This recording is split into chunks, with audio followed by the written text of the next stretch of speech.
G'day and welcome to the third video for continuous random variables, in this case we're looking at probability density functions, or PDFs. So you need to watch the first couple of videos before you jump into this one, otherwise it won't make too much sense. But the situation is we've got a fire drill that's going to happen at some point during period 1 and 2 of our class.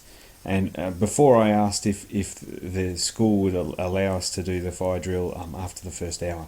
But initially they thought they could, but now they've actually decided they can't accommodate my request. So for all we know, the fire could happen at any time in the class. Something that I do occasionally want to know is I want to know when the expected time that the fire drill will happen, or what's the average time that it will happen, or the mean time. So the way to work this out, the expected time, or the mean time, is actually this E of x, if you like, and this funny little symbol. It's like a U with an extra bit at the front. This is the mean. This is called mu, but it's the mean. It's the average value. It's the expected value, and the way to calculate this value is to integrate between 0 and 100 f of x, but multiply it by x. Okay, so it's x times f of x between 0 and 100, or 0, or whatever your boundaries are. And for my case, it's actually going to end up being 60. So the average time that we would expect this fire drill to happen is about 60 minutes. Okay, this can be quite helpful sometimes. At what point, the next question, at what point is it equally likely that the fire drill has happened or will happen? So what I mean by that is, where is the median value? Where is the middle of this data? And it's not necessarily at 50 minutes. Just because that's halfway between 0 and 100 doesn't mean that it will be halfway in terms of probabilities, because we know, just looking from the graph, that the probability is skewed a little bit to the right. So how would we work this out? Well, what we need to say is that the probability that x is less than a, just some random value a, we don't know what it is, well, that is going to be equal to 0.5, because half the data is between 0 and a, and then half the data is from a to 100. So that's exactly what I'm going to do. I'm going to integrate this between, hang on a second, I'm back. So I'm going to integrate this between 0 and a, and make it equal to 0.5, and I'm going to solve for a. So that's exactly what I do on the calculator. I do solve, and then I go from 0 to a of f of x, and I'm going to make it equal to 0.5. I'm going to solve it for a, and I get this, but then if I push control equals, I get these two, 61.4272 or 124.748, and I ask the question, why have I only written one down and not the other one? Well, because this one here doesn't exist inside my domain, because after 100 minutes the class ends and there is no more probabilities, there's no more chance, so we don't use this one at all. So I get 61 minutes and 61.4272 minutes. That's when the median time.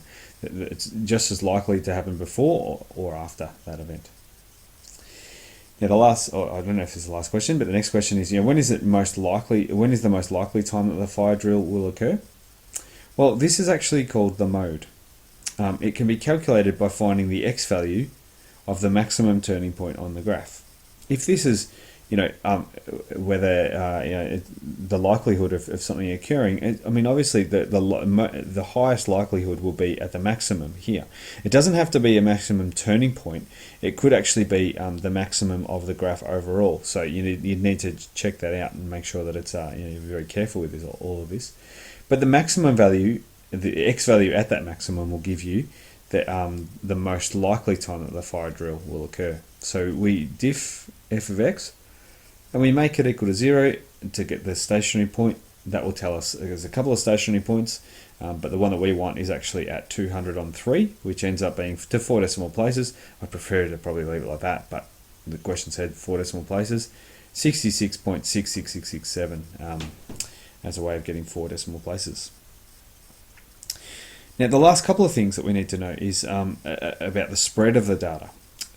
It is often useful to find out the spread of the data for a distribution, and this can help us understand how compact or spread out the outcomes are likely to be.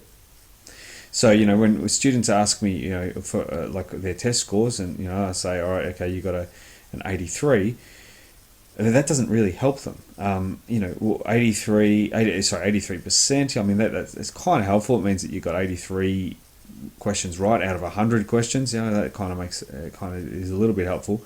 But it's also useful to know where the average was. You know, where did everyone else sit? And not only that, not just the average, but, you know, how spread out was the data. You know, did everyone get around 83? Did, you know, most people, were they sort of spread out? Did some people get 100 and some people get 0? You know, how did it kind of all fit together? And so this is what I'm about to do now. I'm going to work out the spread. To do this, we need to calculate the variance. And then after we've got that, we need to then in turn calculate the standard deviation. And the standard deviation informs us about the spread of the data. And in another video later on, I'm going to show you how to kind of calculate the standard deviation and what the standard deviation means. So in this one, I'm going to work out what the variance is for my graph. There's actually two different methods to use the variance, and both of them are using formulas. There's this formula here, variance of x is equal to e of x squared minus e of x all squared. Now, as you can see, that is just the mean here, e of x. And so I'm going to integrate between 0 and 100 of x squared f of x, because that's what this x squared is here. That's what it does. It changes that to an x squared. And I'm going to subtract the mean squared. And when I do that, I end up getting 400 as my answer. That's my variance. Now again, I'm going to do this using a slightly different method, work out the same answer. I integrate between 0 and 100 of x minus the mean all squared f of x dx. Now, in both cases, you need the mean. So, you know, it's useful to find out the mean first. We found the mean. I do x minus the mean squared, f of x, all between 0 and 100, and I get the same answer of 400. So that's nice, that the variance is nice, but the standard deviation is really actually the thing that we want to know. To find the standard deviation, it's always calculated by the square root of the variance. So in this case, the square root of the variance is square root of 400 is actually 20. So that means that I think what was the mean time was about 60 minutes. So that means that you know, one standard deviation either side of the mean, 80 and 40. But, you know, most of the data sort of exists between there. Well, I'm going to talk about standard deviations in another video. So that kind of finishes 9.1. And the next video I'll look at will be for the normal distribution, and also some confidence intervals, like what the standard deviation means as it gets further away from the mean. So thanks for watching, and make sure you watch the next series on the normal distribution. Thanks.